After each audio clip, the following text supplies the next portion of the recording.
Hi, ik ben Tom Lassing, beursbox.nl. Ik ga het hebben over de oorlog in Oekraïne. Oekraïne heeft Spinnenweb 2 uitgevoerd. En een Spinnenweb 1 was de aanval op de bommenwerpers. Spinnenweb 2, zo is het niet genoemd door Oekraïne, maar zo wordt het genoemd door de Russische bloggers. Dat is een aanval op een enorme trein. Een trein bestaande uit een aantal locomotieven, dan wagons waarop 13 tanks stonden en tientallen gevechtsvoertuigen en een aantal graanwagons. En dan was het geval, vanuit die graanwagons zijn naar verluidt een heleboel drones losgekomen en die hebben de locomotief aangevallen. En vervolgens wagon na wagon aangevallen. Er zouden 12 tanks kapot zijn, tientallen gevechtsvoertuigen en ja, de trein zelf is natuurlijk ook behoorlijk geraakt. En ja, daarmee een prachtig succes, want je hebt dan een heleboel hardware heb je kapot gemaakt zonder dat je er zelf ook maar een soldaat voor hebt verloren. Dus ja, een prachtige zaak, maar het gaat verder. Spinnenweb 1 zorgt er nu in Rusland voor dat het vrachtverkeer enorm vertraagd wordt. Dat heeft tot gevolg een enorme economische schade. Want iedere vrachtwagen die stilstaat, ja, die levert de spullen niet af.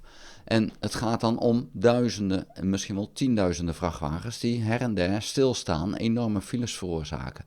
Nu deze aanval vanuit een trein is het belangrijke treinverkeer voor Rusland, want het zijn enorme afstanden die worden afgelegd. Nou wordt het treinverkeer ook nog eens een keertje vertraagd, want nu gaan ook alle wagons gecontroleerd moeten worden op het feit dat misschien wel drones van Oekraïne in zitten. Dus wat Oekraïne hier doet, is op een fantastische manier de economie van Rusland gigantisch ondermijnen. De schade die er is, die is werkelijk enorm. En dat kost ze dus helemaal niks. Dus het is een prachtige manier van oorlogsvoeren, terwijl je dus in feite de vijand zelf de schade laat berokkenen, aan zichzelf. En ja, een succesvolle manier.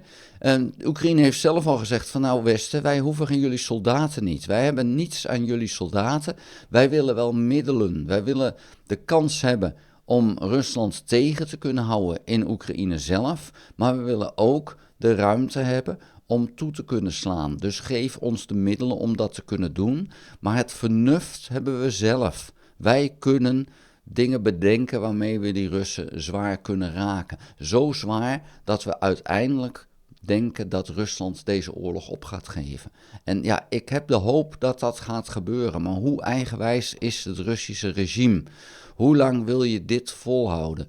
Het gaat nu echt wel heel erg slecht. De afgelopen week is misschien wel de slechtste week voor Rusland geweest. Als je kijkt naar de hoeveelheid aan verliezen, de waarde van de verliezen die zijn geleden. Er is ook een straaljager neergeschoten. Een straaljager die bekend staat als beter dan de F-16. Het is niet de volgende generatie, zo is het niet. Maar de straaljager heeft een betere radar en langere afstandsraketten op de straaljager dan de F-16 heeft. De F-16 heeft die strijd gewonnen. Nou, ook dat zie je dan, dat daar het vernuft van Oekraïne helpt. En die straaljager is, en dat is misschien nog helemaal wel gênant, die is neergeschoten boven Rusland. Dus het is zo dat de F-16 in feite het luchtruim van Rusland, ja, beheersen is dan misschien wel een groot woord, maar wel daar aanwezig kan zijn, zodanig dat de Russen zelf niet zeker zijn of ze daar wel kunnen vliegen.